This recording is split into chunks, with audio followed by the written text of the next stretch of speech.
What's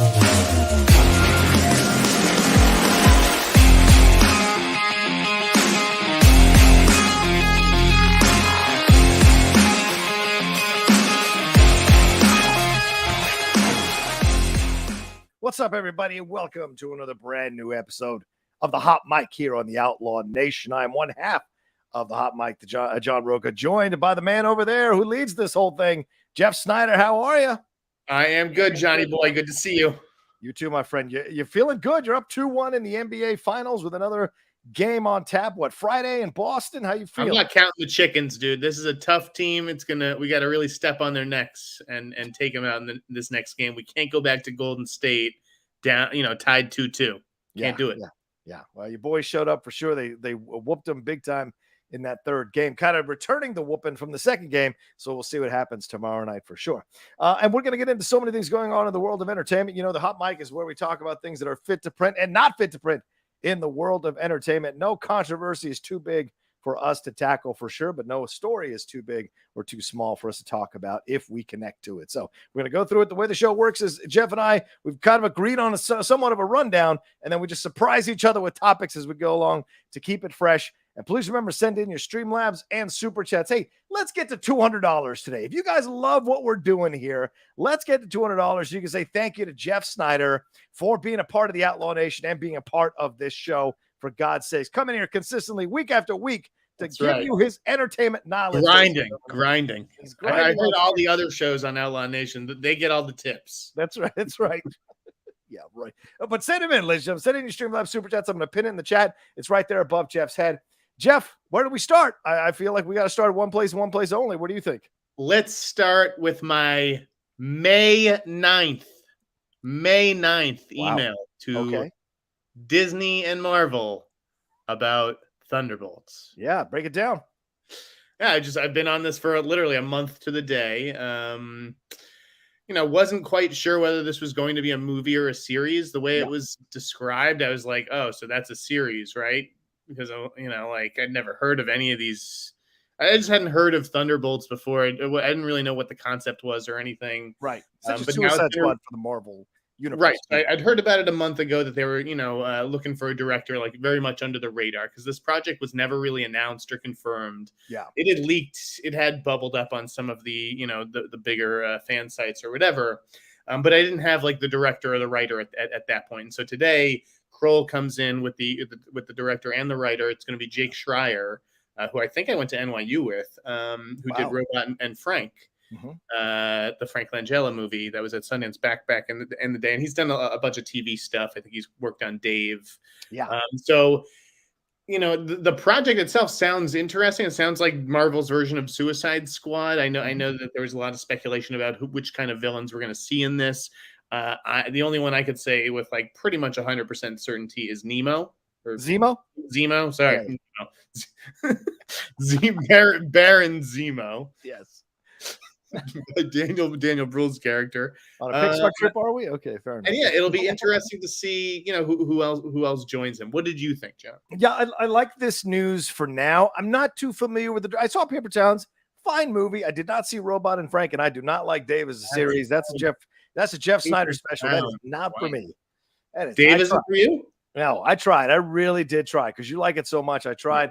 It's not my kind of humor at all. So, yeah, but he's a good director, clearly. And the writer of Black Widow, I liked Black Widow. So I kind of feel a little more confidence on this. And also bringing in the Black Widow writer leads me to believe that Yelena Belova is in serious consideration for being in this thing. Probably going to be in this thing. Florence Pugh, she's incredible. Hannah John Kamen's Ghost could possibly be in this thing. Tim Roth's Abomination, who is coming back in the She-Hulk series, is a possibility. She-Hulk is a possibility. Wyatt Russell's John Walker. Julie Louis-Dreyfus' Valentina is a possibility. And you said Baron Zemo already. Even Taskmaster is a possibility. I mean, we've seen so many different versions of the Thunderbolts in the comics for numerous years. So they can go all kinds of directions, including Luke Cage, the Punisher. This could be the way they bring in the Marvel Netflix kind of characters or that they want to bring into the MCU and have them be a part of the Thunderbolts as a way to kind of relaunch them back into the MCU and then send them off into their separate things. That's a possibility here when you're looking at Marvel's Thunderbolts. I just don't get the whole, like, aren't these people supposed to be like the villains? And what are we going to be rooting for them now, like we did with Suicide Squad, and like we turned the villains into heroes? In Thunderbolts, aren't they like still committing crimes under the guise of being heroes? Yeah, like, and certain ones are, and that's what kind of comes into play here when you have the battles between some of the members within the Thunderbolts as well, because they kind of going in one direction, then seeing their members do other things, which causes friction in the group. But that's all part of comics. I imagine that's going to be a lot more streamlined once it becomes a movie, and we're not necessarily going to see that. I mean, we remember in Suicide Squad, Will Smith at the beginning was committing, in essence, a crime for hire, but joined Suicide Squad anyway. So I don't think with Thunderbolts there's like this thing inside their necks or anything like that. It's more a matter of a commitment because of what no fear of death hanging over them at all times. Exactly. Yeah. I mean, listen, Marvel's getting into the weeds now. They're really in the nitty gritty of these projects. Yeah. But this one does sound interesting, but they're going to need some sort of like bigger anchor. I don't know if Florence Pugh and Wyatt Russell, I don't know if that's quite enough. They may need Winter Soldier. Yeah, I mean, that's a possibility. Sebastian Stan kind of rolling in there for sure. Yeah. But I mean, I don't know. I feel like Florence Pugh is strong enough for people. She's coming on for sure. But everybody we'll see how that movie does this fall. Huh? We'll see how Don't Worry, Darling does this fall. I mean, could do very well. Well, I mean, look at the other side too. Baron Zemo. Daniel, people love that Baron Zemo. Some people can't stop talking about how much they love Baron Zemo on social media. So maybe that's the person that is your anchor, Daniel Bruhl. Not that Daniel Bruhl necessarily can put butts in seats, but the Marvel Universe fans seem to like Daniel Bruhl as Baron Zemo. So yeah, exactly. And I have a feeling that the reason they kind of redeemed him in Falcon and Winter Soldier was to keep the possibility open to use him for Thunderbolts. Because remember, Valentina was a part of Falcon and Winter Soldier as well, kind of luring John Walker onto her team. And of course, lured Yelena Belova at the end of Black Widow as well. So she's putting something together. I just don't 100% buy Julie Louis-Dreyfus as this character. It really doesn't work for me. It's kind of weird. Her humor, it feels out of step with the MCU. And I'm a massive Veep fan. Let's get that on the table right now. I just don't know that she's the right energy for the MCU. What do you think? I mean, I want to see more. I think she's a fantastic actress. Yes. So I think I need a little bit more than her limited screen time in Falcon and the Winter Soldier to put forth a good opinion.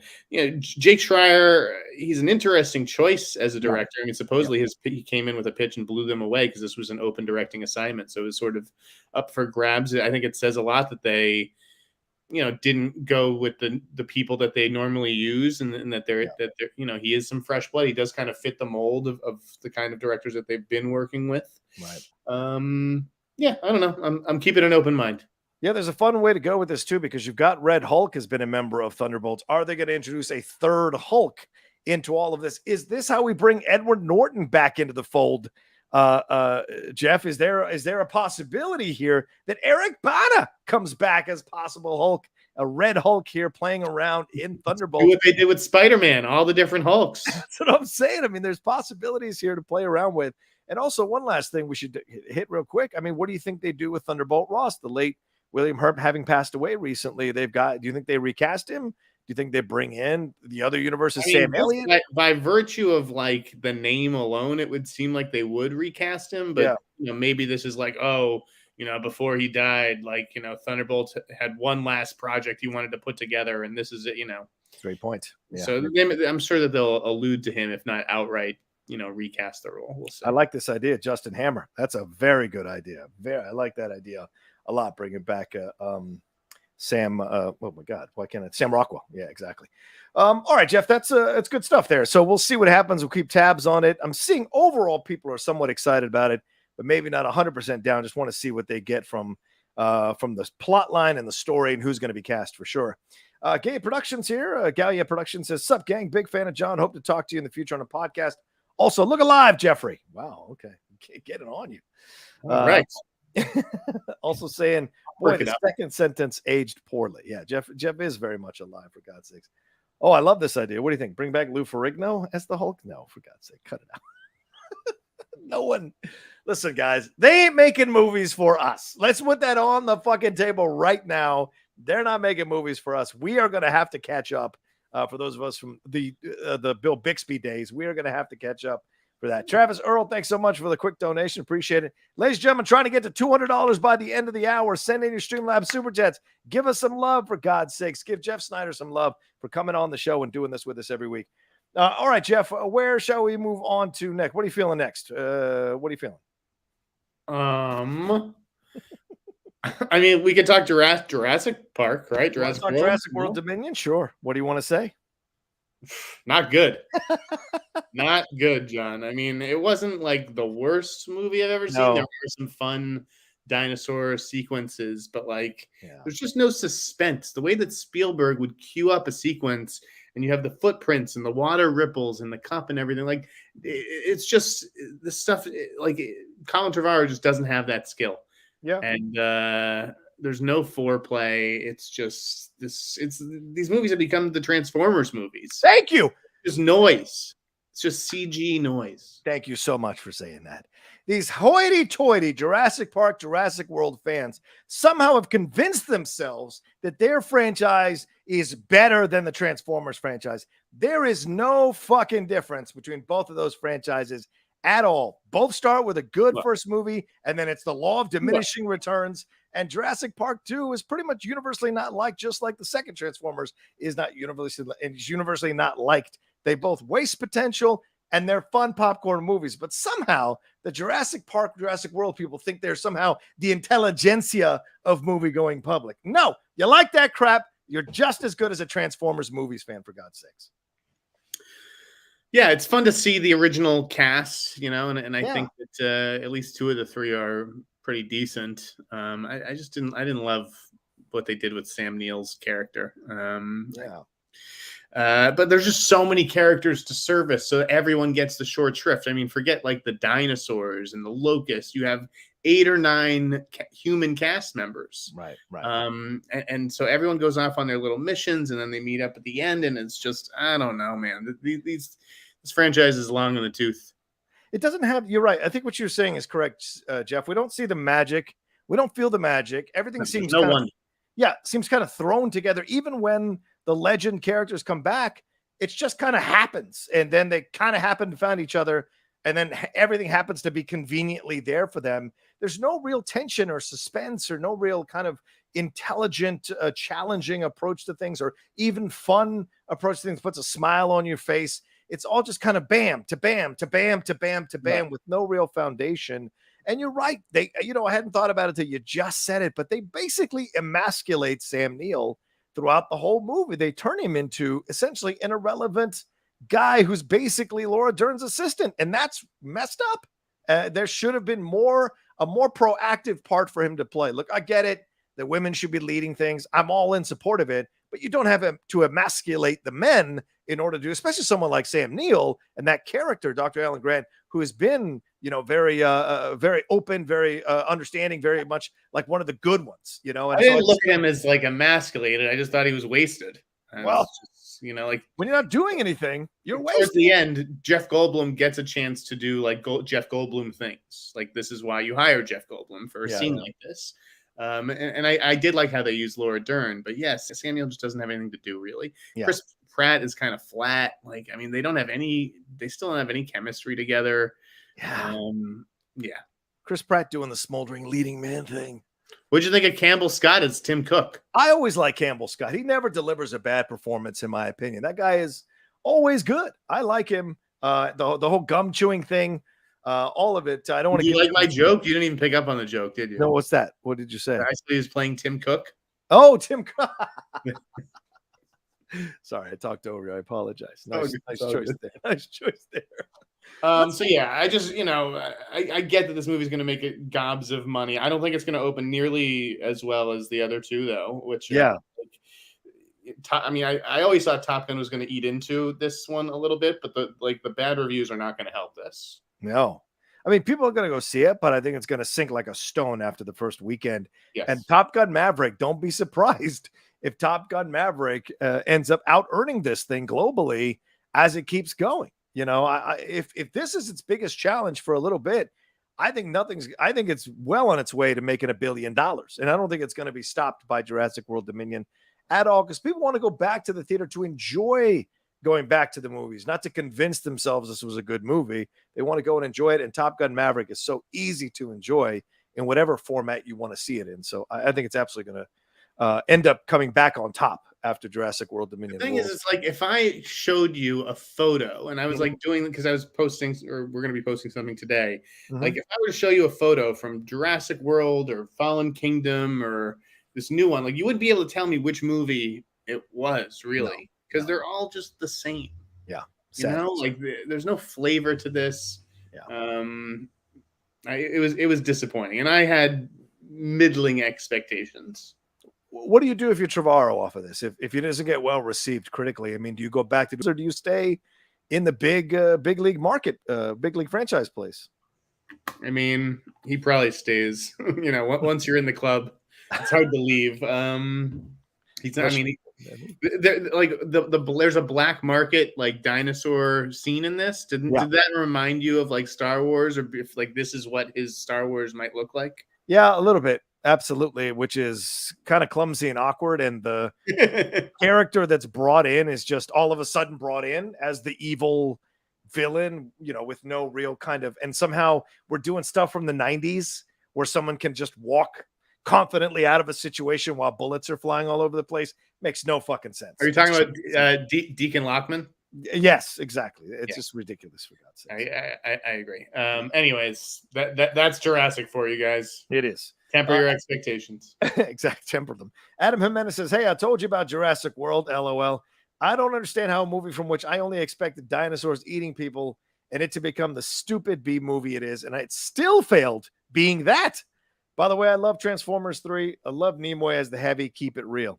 Yeah, and I'll say this, another thing that kind of counters the argument that elevates Transformers above Jurassic Park, you have Bumblebee, and that's a damn good movie. You don't have a damn good movie past Jurassic Park in the Jurassic World franchise. So I agree that Bumblebee is a good movie, but Jurassic Park on its own is way better than Transformers. Wow. One's a masterpiece.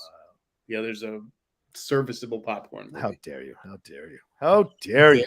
What like would you want to bring back Shia and Megan Fox? Shia, yes. Megan Fox, no. I'm not on the Megan Fox package deal. I'm not on the Megan Fox redemption train. I'm not. She's you're on the Shia redemption train? Yeah, she's a marginal actress. Okay. She always was a marginal actress. Was she mistreated by the media? Has turned into a sex object? Absolutely agree with you. Have issues with that. Totally respect that. It does not mean she was a damn good actress. Okay. We've got to deal with the reality. She's not that good of an actress. No, so she's not a good actress, but she's she's still the female lead in the first Transformers. So if you did a legacy like requel, 1 and 3, right? Like how do you not bring her back, or bring Shia and not her back? I don't know. Maybe you bring Shia and Wahlberg back, and then you bring another female lead into that. Even if it's just in like the way that the original trio in Jurassic World Dominion is, like if they're like kind of supporting characters. I don't know. I thought it would be interesting. I guess it could be fun, but I don't imagine Shia would do it. Probably not. No. I just if he couldn't get anything else and they just backed up a Brinks truck or whatever, because that's the idea that they're going with. I don't know if that would even get people back in theaters. No, I mean, we're going with Anthony Ramos with Beast Wars. We're going in another direction. So I can't imagine they want to bring him back. Right. Maybe some point down the road, but then you'll get a Shia LaBeouf that hates himself for taking the money. Do you want that energy on the set? I wouldn't. Senior Nerd says, if Universal wants to continue the JPW franchise, how much money would it take for Steven Spielberg? That's a better question to come back to direct. What do you think, Jeff? Would he ever it's not about money with Spielberg. There's no like, Spielberg's, I'll only do it for the money. I don't think he needs to worry about that.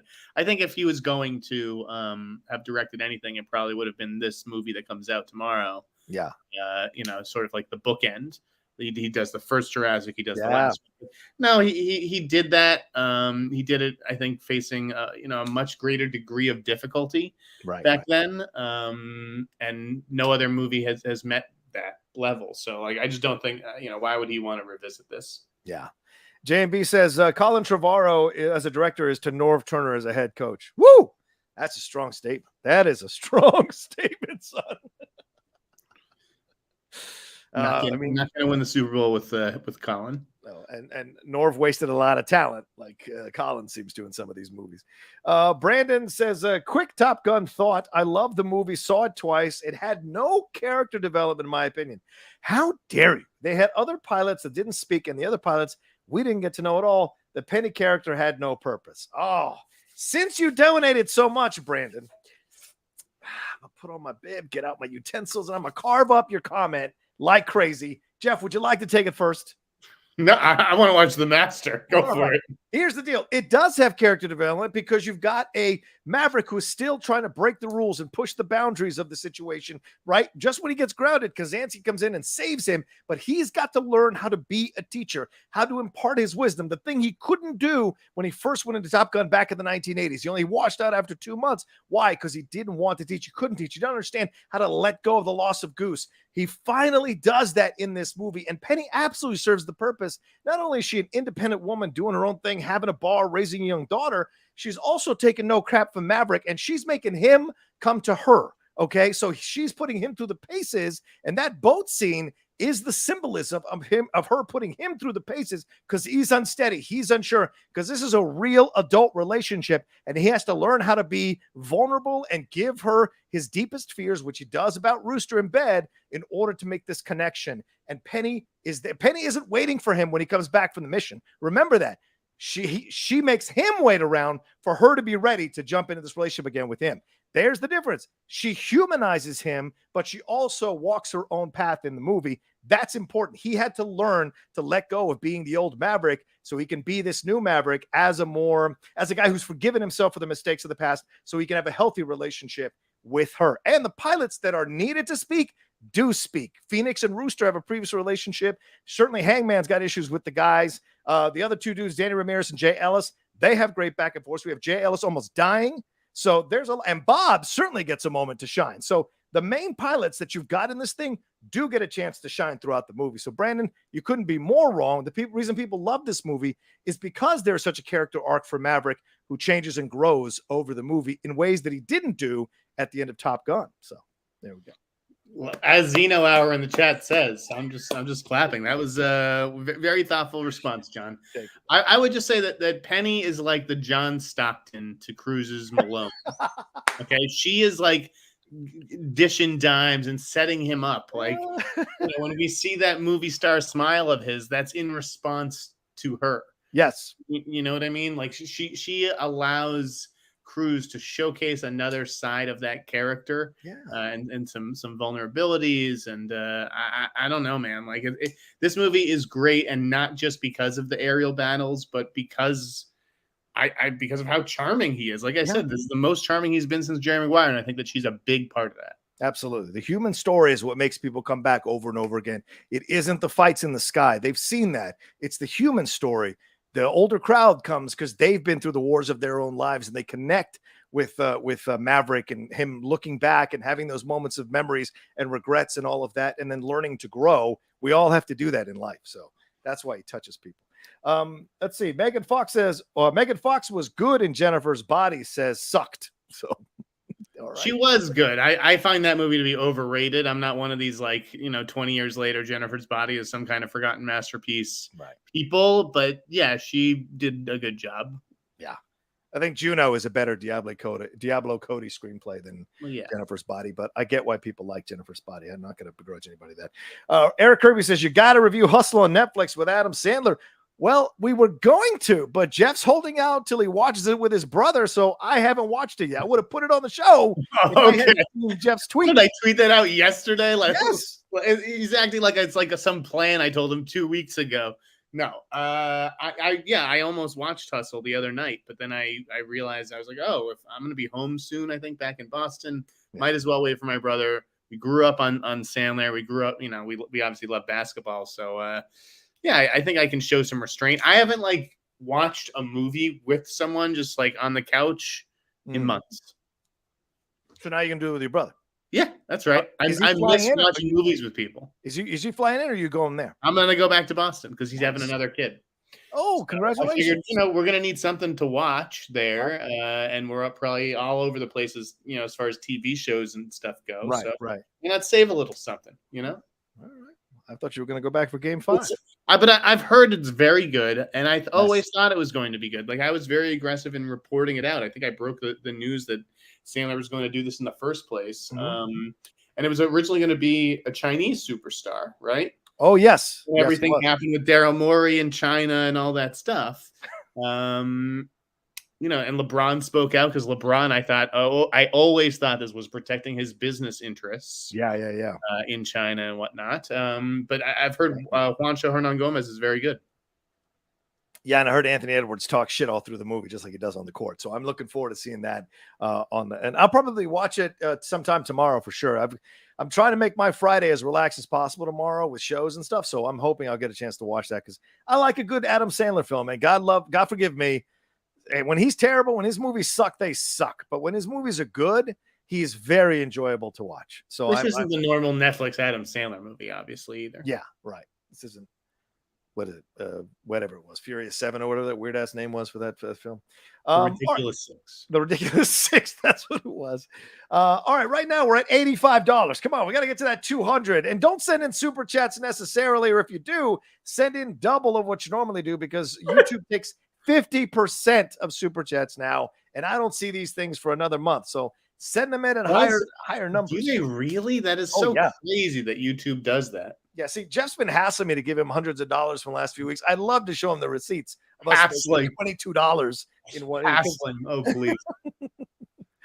Anyway, let's move on to this other story, Jeff, that you've been kind of championing here. Julia Garner has apparently been offered the role of Madonna. This is kind of official, and it was reported today by Variety that she has been offered the role. She beat out people like Florence Pugh, who we mentioned earlier. Bebe Rexha apparently was in the mix here, and some other actors and singers were in the mix. So talk to me. Was Madonna the, how can I say this? Was she the roadblock for Julia getting this? Did she want someone who was a little more well-known? What was Madonna had said that she wanted Florence Pugh, right? But I don't know that Florence Pugh was ever really going to do this, especially with Madonna at the helm. Okay, when it was going to, be somebody else, maybe, but she just does not have a good reputation as a director. Yes. I still wouldn't be surprised if something happened late in the game and she was replaced, or if there was someone sort of standing over her shoulder helping her, because they just can't afford for this to be another like Madonna bomb, right? Yeah. I think Julia Garner was always the choice. I think she was staring everyone in the face. I still think that they're playing this bit of gamesmanship where like Variety says she has an offer. If you read Kroll's story in Deadline, it says there is no offer yet. Wow. But it's like offers don't just like happen, right? It's like there's talking and then it's like, all right, it sounds like we want you to do this movie. You want to do this movie. We're going to send you an offer. Like, so they're playing the whole semantics game of whether she has the actual offer in hand or not. Right. And like they're still deciding how long the movie's going to be. That sounds actually reasonable. Like, is it going to bring them up to like present day? We're gonna have to slap old age makeup on Julia Garner. Like, at what point? What is the cutoff? What is the time period that they're exploring here? I don't know. Yeah. But yeah, everyone else other than Sydney Sweeney on Euphoria, none of these people made any sense. BB Rexha? No. Yeah. Alexa Demie from Euphoria? What? Like, look at that. You're like, no. How's she gonna play Madonna? Yeah. It didn't make any sense. Julia Garner was always the one who was like, this is a natural fit. The only one who I thought could have taken it was Sydney Sweeney. Yeah. And look, Sydney Sweeney is, God, I want to say this correctly. Sydney Sweeney is better looking now than Madonna was at that age. So it would make no sense to cast her as Madonna. Julia Garner fits because if you're going to do a more gritty approach to Madonna's up, and I hope this is what, look, it's weird that you're directing your own biopic. That's hubris beyond hubris. And no, it's not about like, well, I don't trust anyone else to get it right. No, it's because you want to control the narrative of the story and make it seem as if you were this, victim of the whole thing. You fought. Why should there be some man telling my story? Exactly. Which I think is hubris, because then we're not going to get the outside perspective that we would need. It's like that Jennifer Lopez documentary. I'm seeing all these reviews that are saying, well, it doesn't go that deep. Yeah, because J-Lo's never going to let you that deep. because J-Lo knows that she was not a good person to a lot of people. And so she's trying to twist the narrative like Taylor Swift did with her documentary and change people's perceptions. It worked for Taylor Swift. It is not going to work for J-Lo because you don't get that inside exploration from what I'm reading in the reviews into her life. And the same thing here with Madonna. I don't think we're going to get the gritty. If she has the guts to show warts and all, I would think that was incredible. I think she should be lauded for that. And if she's smart, she can go that path and possibly get nominated for a best directing Oscar, dude, if she really opens the door and shows. But that's not what this is going to be. It's not going to be that. This isn't the Metallica Goes to Therapy documentary. Yeah. Or like you just she's not going to do the warts and all thing. But I think that Julia Garner is the right choice. I'm glad that Madonna came to her senses. I don't know if Julia Garner can sing and dance or whatever, but she has displayed the right attitude on Ozark, on Inventing Anna. I think this is going to work out. I think so too. She's going to be fantastic. And when the Outlaw film is directed about the life of the outlaw, I'm going to only EP, but I'm going to let them show warts and all. God damn it. Gaga Production says, "Hey, now don't get greedy. Hey, I'm just trying to get to a goal. There's nothing wrong with setting a goal in life and trying to accomplish it, Gaga." Suck says, "What are your thoughts and possible story predictions of the next Safdie brothers film that's going to star Adam Sandler again?" Yeah, Jeff, have you heard anything about this? Any possible hints or clues you can give us? I have not. Okay. It's a Netflix project. Yeah, I don't really have any details. Okay. All right. Streamlab here from Doug Developer. Hey, guys, with the success of Top Gun Maverick, what are your thoughts on people saying that it's super successful because the film is, quote, anti-woke? What do you possibly think makes the film? What do you possibly think makes the film anti-woke? I just see it as a damn good film. It's not anti-woke. What movie? Top Gun Maverick. Because the red state side is embracing the right, film because it's about the military. But no, there's nothing anti-woke about it. If anything, it is woke. They have a female pilot, right? Yes, it's a diverse cast. Yeah, a female pilot, and it's about a white man confronting the mistakes of his past, the hubris of his past, and being in service, having a black friend, and then having a black superior who is there to kind of yank the reins on him a little bit. So it is anything but anti-woke, for God's sake. Yeah, so. People twist anything to fit their own political narrative, right? Yeah. We see what we want to see. Yeah. Adam Jimenez, I think, nails it. It says it's not anti-woke, it's just a Gen X fantasy. Damn right. Alan Smithy says, I worked on a Madonna directed pick once. W.E. It was terrible. Oh, yeah. That was a horrible movie, no doubt. All right, let's move on to also something a little bit unsavory, and that's the Ezra Miller situation. Jeff, we've been following his what's that? I'm sorry. We've been following their situation over the last few weeks, and we've got an update here that apparently they are being accused of grooming a now 18-year-old activist from the age of 12. The parents are seeking court intervention. By who? Accused by the parents of this young child. And it's set in, and it's apparently happening here with Native Americans, because the court documents were filed Tuesday in Standing Rock Sioux Tribal Court. Attorney and activist Chase Iron Eyes and his pediatrician wife, Sarah Jumping Eagle, claimed that Miller, now 29, has been manipulated and controlled their daughter, Tokata Iron Eyes, since the two met at Standing Rock Reservation, North Dakota, back in 2016. They said Miller took an immediate and apparently innocent liking, and now they're saying that he plied her with alcohol and drugs like marijuana and LSD as a teen and exhibited a, quote, pattern of corrupting a minor. So I'm not saying this is true, but certainly this is one more thing to add on the pile. And we talked about it last week that Warner Brothers is not moving on from Ezra Miller. So how big does the basket have to get before they finally make it? Is the grooming of it all, like, is there a sexual relationship confirmed between the two of them? I don't know if it's confirmed, but that's what they seem to be inferring, that was possibly in play here. Because when I read it, I didn't even realize it was a woman. I thought it was like another boy. So forgive me for that. I just don't see it.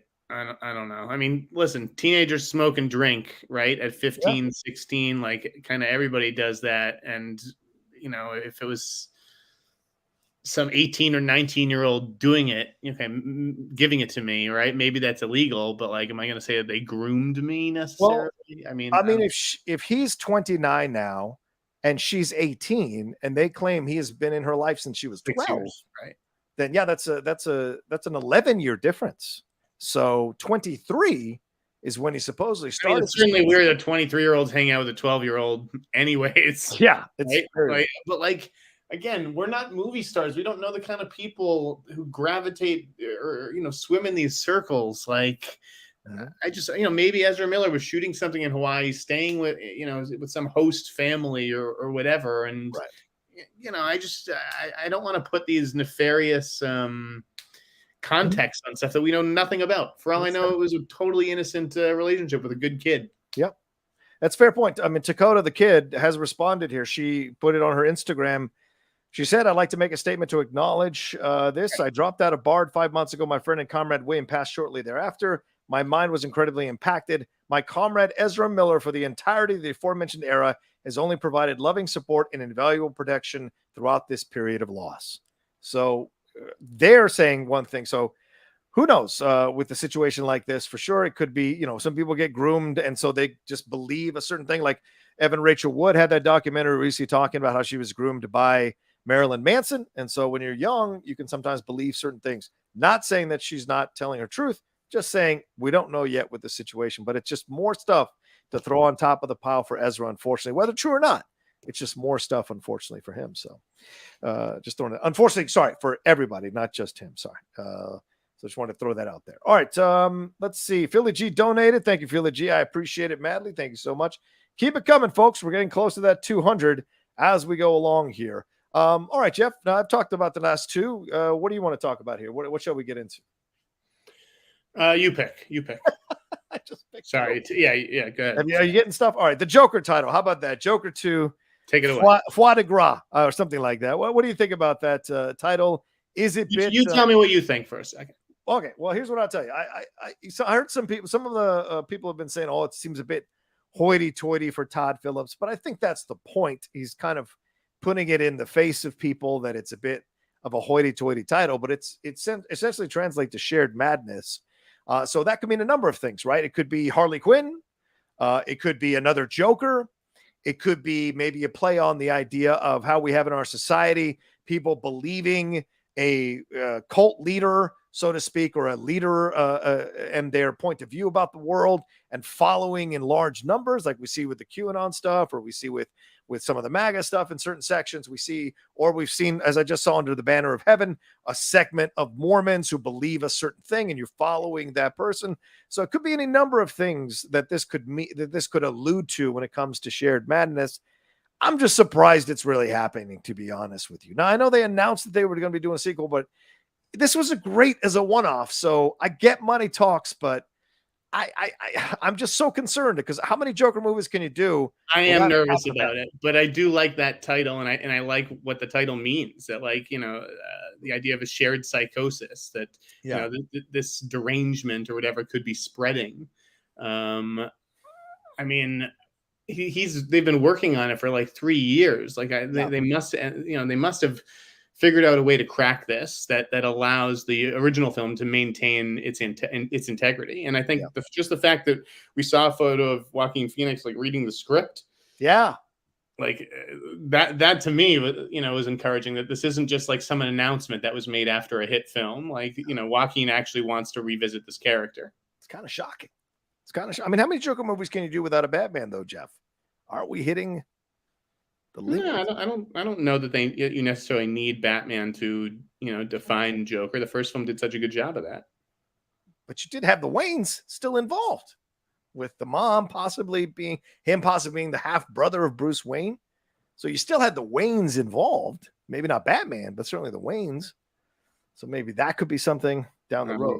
I don't know. But I'm just surprised it's happening. I hope they get it right. And I saw one of our fellow pundits say, oh, which Martin Scorsese film is he going to rip off for this one? Which was just such a weird comment. All right, we had a couple of Streamlabs that have come through. Jamal Bayless, thank you, Jamal, for the nice donation. He said, Jeff and John, what movies are you interested in that will be shown in the latter half of 2022? And how does Netflix dig itself out of the hole that it's in? Jeff, do you have any thoughts on that? How does Netflix dig itself out of the hole that it's in? Yeah. I mean, Is it? I think Netflix has a pretty good like summer, like just like feature slate this year. Mm-hmm. Like at the end of the day, it's all about content. Like even you know, I was taping FYC, which may be up soon. We're doing like Emmy stuff, and we were talking about the drama series nominees, and there's 8 nominees, and we had penciled in 3 Netflix shows. So 3 of the 8 drama slots are going to go. Squid Game, Stranger Things, Ozark. Like, don't write Netflix's obituary just yet. And they have a lot of interesting features. Yeah. I mean, God, I wish I had like the slate in front of me. But like that Tom Hardy movie from the director of The Raid. Like, yes, I'm pumped for Gray Man. Like Gray Man could be, I don't want to call it the biggest movie of the summer, but it feels like if it was coming out in theaters, it would be in the conversation for something like that. Yeah. Netflix has a bunch of awards titles. Okay, so the stock price is down. So what? And they definitely need to, come up with better shows. Yeah. You can't have Jupiter's Legacy when Amazon is putting out The Boys. That's true. That's a good point. Yeah, that doesn't cut it. So, certain things certainly need to happen. Maybe they need a change at the top, get some new blood in there. Stuber's been in that position for a while. Now you have Toby Emmerich available, having gotten the boot at Warner Brothers.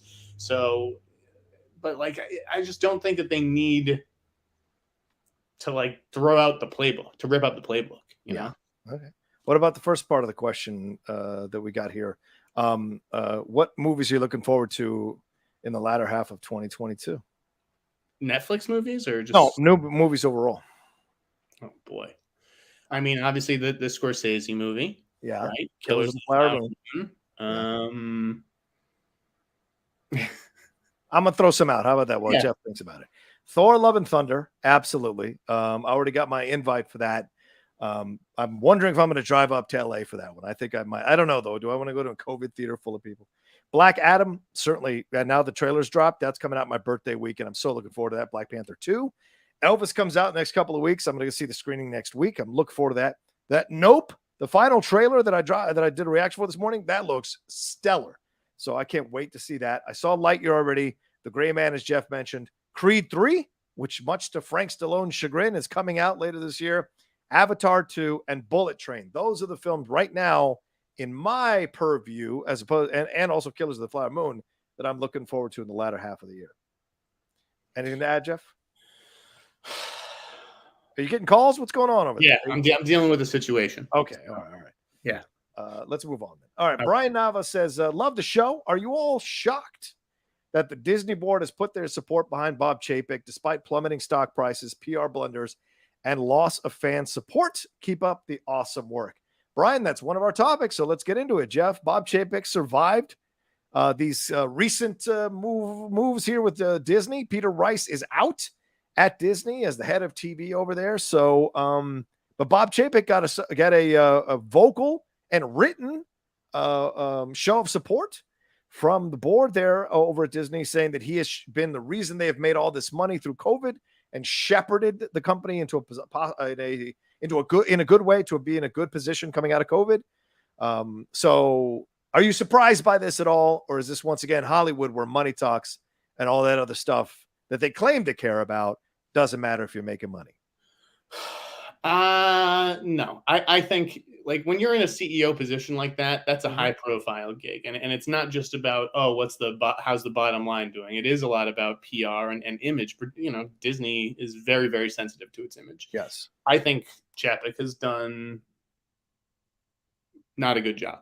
Okay. Not a good job. And I don't think that he is long for that role. I whether it's Bob Iger coming back, whether, someone else gets the position. I just like this guy. He's not good for like the culture. I mean, I'm also like not like freaking out like, oh my God, they let go of Peter Rice. Like, I don't know. Peter Rice has had like he's been around a long time. He's very well respected, very beloved in the industry, but like, he's going to be just fine. And Disney's going to be just fine without him too. I mean, Dana Walden is a very, very capable executive, but it was even funny because I retweeted this or whatever. Like, he was like, oh yeah, Dana Walden, she's fantastic. Like, look what she did with, Summer of Soul or whatever. And it's like, that's a Fox Searchlight acquisition out of Sundance that she had nothing to do with. Like, this guy doesn't even know who does what over there. I'm telling you, like, no, I don't think Bob Chapek is the long-term answer. I think he's the guy who, you can put at the tail end of the pandemic or whatever, try to get you through some tough years or restart things after the pandemic. But yeah, I don't think he's the long-term solution, no. Well, I mean, Deadline is reporting that Rice was not given the courtesy of a cigarette or a blindfold. He was apparently blindsided by this news yesterday. Clearly, Walden knew that this was happening and did not give Rice probably a heads up about the situation. So it's a ruthless business, folks. It is a ruthless business. Some people sometimes have information, don't relay that information in order to save their jobs. That's the game here. And apparently there's anger over the development with Chapek, according to Deadline, noting the hastily prepared vote of confidence by the Disney board toward Chapek after the Rice firing. They said if they had the source says here, if they had full confidence, they would never leave their CEO with less than a year on his contract. The vote of confidence is laughable. It seems like the thing they do before they send you out to the firing squad. So clearly they're saying, because the Disney board issued that statement from Susan Arnold, the board chair, saying, in this important time of business growth and transformation, we are committed to keeping Disney on the successful path that it is today. It's a testament to Bob's leadership and vision for the company's future. But that source seems right, Jeff. Like, why don't you, if you're doing a vote of confidence, why aren't you giving him more years on his contract if you supposedly have a vote of confidence or have confidence in Bob Chapek? I'm sorry. The question was, why would the board issue such a statement? Yeah, why would they issue such a statement and not follow it up with an extended contract to give him more years? Why would they leave him kind of swinging out there with less than a year left on his contract? Because I don't think that they're going to renew the contract. I mean, didn't I say that on an earlier podcast? Like, yes, we have said that. I don't think Bob Chapek's going to make it to the end of the year. Yeah. And when with each passing month, he gives me a new reason to believe that is correct. It was one board member giving him the vote of confidence, right? Right. The board chair, that's the chair. What are they supposed to say? Yeah, I know. You're right. You're right. Like you have to back your CEO after he makes a big personnel decision. And I don't think he was even wrong necessarily. Like if Peter Rice is out there angling for the job, right? Yeah. And he's like the biggest threat, and he's the guy who you're supposed to like be able to rely on and come to as like your number two or whatever it is. Then yeah, I get it. You're undermining me. I can't lead this company with you here. And like, is that what you think happened? That Peter Rice was angry? Yeah, Peter Rice could totally come back, but they weren't going to get rid. They weren't going to like choose right then and there. Like, okay, if you're making us choose, then Bob, you leave, and Peter, you're going to run the company. Like, no, let's let Bob's contract play out, and maybe 4 months from now, 6 months from now, we're having a very different conversation about the return of Peter Rice, the resurrection of his. Is this an Emmerich DeLuca situation where Emmerich ran it for a while? DeLuca ran it, didn't do so well. Emmerich came in, now DeLuca's back. Do you think that's the same? Is there similarities here that Pete Rice could be back after Chapek is out? I do think that is a possibility. Yeah. Okay. I mean, we'll see who else, swoops in to make a play for Peter Rice. Like Amazon, I don't know. Jen Psaki seems very ingrained there, entombed, or whatever. Like, I don't think she's going anywhere. Obviously, DeLuca just got to Warner Brothers. Like, they're not going to bring in a guy like Peter Rice. Disney doesn't need him. I mean, I just don't. He's like too big for Paramount. Sony, I don't even think so. Like, Sony's doing fine. Like, I just, there's only so many places to go for a guy like that. Yeah, fair point. Okay, we'll see. Sucked says, do you think Joker 2 could take on an ironic French New Wave style the same way Joker took on a King of Comedy style as a theme with Harley Quinn involved? Yeah, are you talking about Breathless? Jean-Luc Godard, a little Breathless homage in... I kind of love that fucking idea, I'll be honest with you. Could he pull it off? I don't know if audiences would give a shit about a French New Wave style reinterpreted in 2023 or 24, whenever this is coming out, but I would admire the balls on Todd Phillips if he was able to do that, because that's one of my favorite films. And to see him, Joker and Harley Quinn having like conversations throughout the movie while the police are trying to capture the Joker and her, that would be genius. But I don't see how that's possible, Jeff. I mean, that is the rumor that they want to involve Harley Quinn in this somehow, but like not like. I mean, I think that Margot kind of played her like a caricature, like a bit of a cartoon, a fun cartoon, right? That everybody liked for the most part in that first Suicide Squad movie. But like, I don't know, what does like the grounded, gritty version of that character look like? That could be interesting opposite Joaquin. I don't want Margot back for this. No, it would have to be a totally separate, absolutely, a totally separate Harley Quinn. It would be like, I mean, I'm picturing like Natural Born Killers. Yeah. Could Julia Garner? What would you think of that? Maybe. What about Sydney Sweeney? Does that make more sense? Maybe. I think you could go for a better actress. Ooh, okay, fair enough. Like a bigger name. Yeah. Okay. All right. A bigger name, younger actress. All right. My mind's moving now. I'm going to start looking through some actresses and see. That could be a lot of fun as a separate video on the channel. Yeah, I know. There were rumors that they wanted Gaga. And that Joaquin was upset about that because he wanted Rooney Mara, his girlfriend. Oh my God. Yeah, that's possible. I could see that happening, to be honest with you. Even though I don't. Yeah, I could see it happening for sure. I am 2Fly Cam says, are we all in agreement that Disney Plus refuses to put high quality in their projects? All their shows are low budget. I'm greatly disappointed in these runtimes for Obi-Wan. Stranger Things is an hour plus, but Star Wars struggles with 37 minutes. Terrible. I like the pacing on Star Wars. I like that Obi-Wan moves quickly. Yeah. So I don't mind that. I think that the Stranger Things episodes feel a little bit bloated. So it's really just about finding the right running time for the story. It's not like, oh, you need to give the subscribers more bang for their buck. Yeah, interesting. I disagree with you. I like each episode of Stranger Things 4 zips by for me. I am in no way bored. I love the characters, love the acting. Do I think that Jonathan, Will, and whatever Finn, although that storyline, I really could care less about that storyline, but all the other storylines are very engrossing and a lot of fun. So I like the runtime. You do not want an hour and a half Obi-Wan Kenobi episode every week. You don't. That's too much. You might as well do the fucking movie. So they're giving you doses to get you back into loving him. And then eventually down the road, we are going to see probably a feature-length film with Obi-Wan, with Hayden possibly. So I just think they're just doing what they need to do to kind of bring this back into the mix. And I disagree with them on the production value, bro. I think they're spending a lot of money on Kenobi, and it shows. It shows, in my opinion. But they're using, what the hell's that thing called again? They're using that thing over there at this. So there's going to be limits to that. The volume. There's going to be limits to the volume and what it can do. So that may show at times. Let me read this next one from Jamal Bayless. Sure, go ahead. It says, what is going on at Paramount with their content? Is there any reason to get excited outside of their staples and Trek? So I just did a huge piece on Paramount last night for the Ankler, Jamal.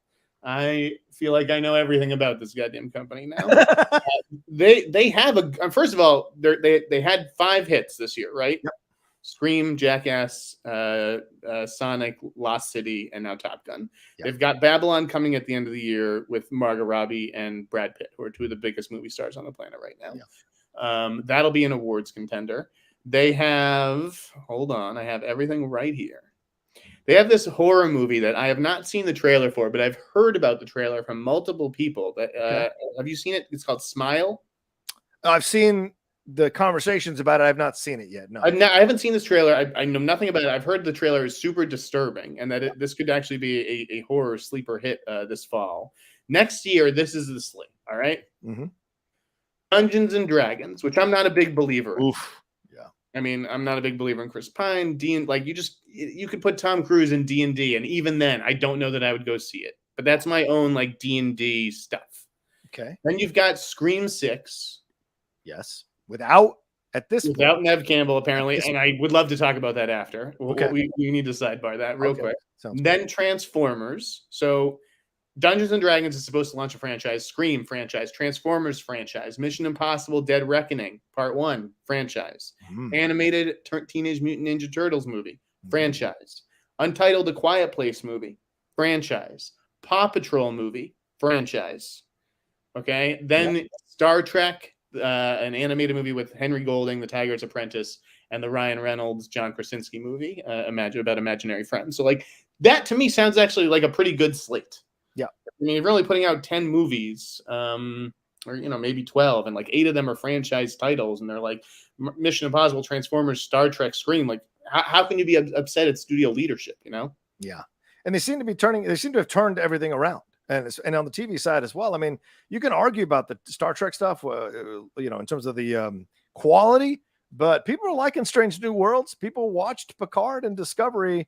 People like that Lower Deck stuff. So if they're doing right by their staples and also creating new content, also kind of dialing into their franchises on the movie side of thing and delivering some good sequels or installments, that's a positive on so many levels for Paramount. For sure. And don't forget the RuPaul situation there. That woman, RuPaul is expanding her empire in so many ways. So that's also attached to Paramount as well. But yeah, what do you want to say about Nev? I mean, it's just, listen, it's very, very weird. Okay. I get that Scream probably has to keep costs down, to increase the profit margins. And she probably is taking home, maybe a few million at this point or whatever for the franchise. I don't know. Okay. But like, I don't know. There's just something fishy about the very public, like, yeah, I'm not coming back. There's a contract standoff. And now Matthew Lillard's tweeting about like, well, why would you pay, so-and-so, but you're not going to pay the female lead of this franchise. Like, right. First of all, no one's going to Scream for Nev Campbell. Number one, you put out a Scream movie. You think people are going, oh, let's go see the new Nev Campbell movie? Wait, no. But people will go see see the new Scream because Nev Campbell's in it. Yes, I do think that. No, I think that they're going to either see the Scream movie or not, because they either want to see like a slasher movie with Ghostface or not. I don't think her presence puts any more butts in that theater. Okay. But like, it just all seems very loud and deliberate right now. That makes me think something is going on. They like this. It feels like a very public bit of misdirection. That's just, I could be way off. That's just my take. You tweeted out that you thought that they could be killing her and this is a whole year-long thing or whatever. Oh, sorry, where she's the killer and this is a whole year-long swerve. That's what you think. Listen, no, I'm half kidding about that. I do think she could be the opening kill, or maybe Gail Weathers is the opening kill. I think that they need to get rid of that whole chapter. Wow. Let that be its own thing, and they need to move on. Do their own thing. They're way too tied to the past in this franchise. It needs to be allowed to be new. Okay. It's a blessing in disguise, whether she comes back or not. I think it's a lie. I think this is a whole play. Honestly, to get either one, it's a lie that because she's going to go negotiate through the press, so kind of force them to kind of pay her more money. I could see that.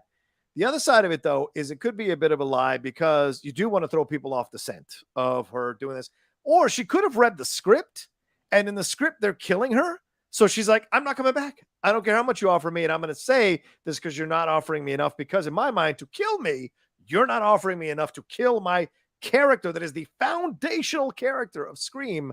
So until you hit this number or take that out, I am not going to come back to the franchise. I feel like that could be a possibility. I'm just saying something's happening. Yes. It doesn't feel like a normal negotiation. Yeah, I think both of us are. Yes, I think we're right. Our guts are telling us that for sure. Yeah, the bullshit detector's going on. Exactly. Brandon says, popcorn shortage is coming. What's your backup movie food? I would love to see a theater offer Pepsi, Starbucks, and burgers.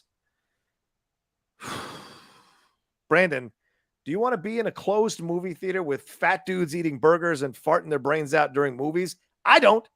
Or skinny people, whatever, farting their brains out eating burgers. I don't. So I would. Skinny people have way worse farts, just so you know. What's that?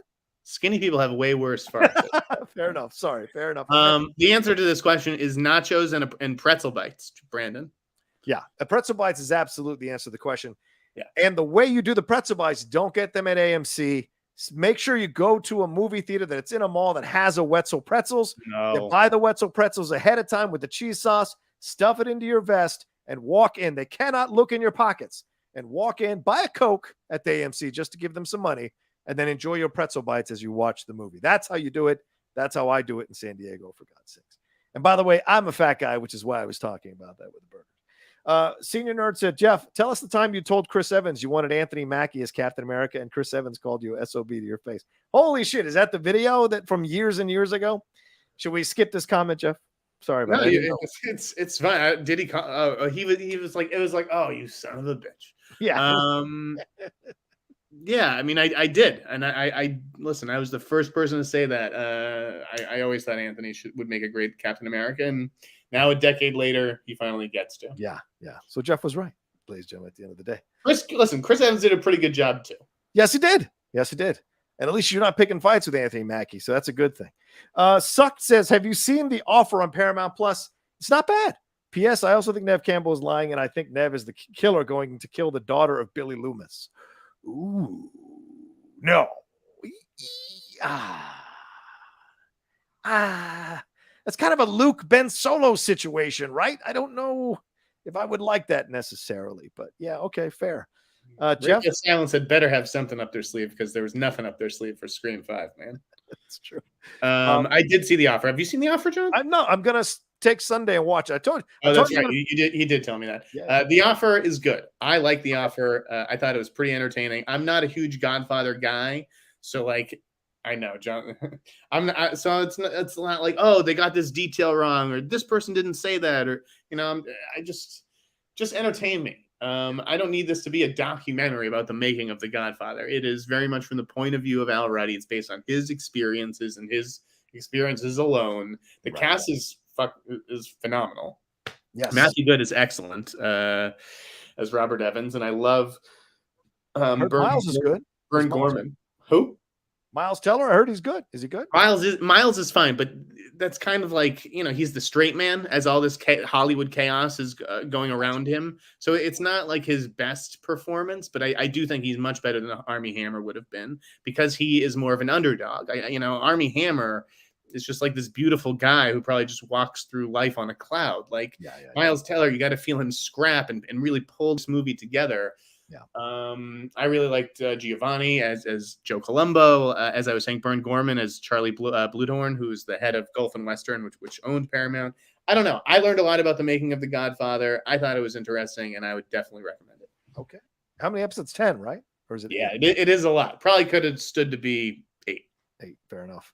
Haunted Autumn wants you to keep Scream 5 out your fucking mouth. Come on, Haunted Autumn. You thought it was a good movie, Haunted Autumn? Come on. We reviewed it. All right. We got 2 things to get to, Jeff. I know we're a little bit over time, but let's get to it. Ghostbusters Animated Series is coming, and the next Ghostbusters Afterlife installment will be in New York City. This was announced on Ghostbusters Firehouse. Thoughts? Sure. I mean, Sony's got to find a way to keep Ghostbusters going somehow. It's just too big of an IP for them to let it wither on the vine. I didn't love the last installment. Okay. Taking it back to the Firehouse, I think, is a good idea, actually. Mm-hmm. But it just seems like a lot going on between an animated series and a movie, and I think there's like even a third project or something. I don't know. I just kept seeing different Ghostbusters stories, and I couldn't even keep it straight. So, but yeah, and kind of inevitable. Surprised Jason Reitman's involved, though. I thought that might have been just a one-off for him. Oh, really? Okay. Yeah. Well, I'm making this movie with Dad, and that's it. Well, after his father's passing, I imagine there's a responsibility he might feel to, kind of have a Reitman involved in some way, shape, or form, maybe.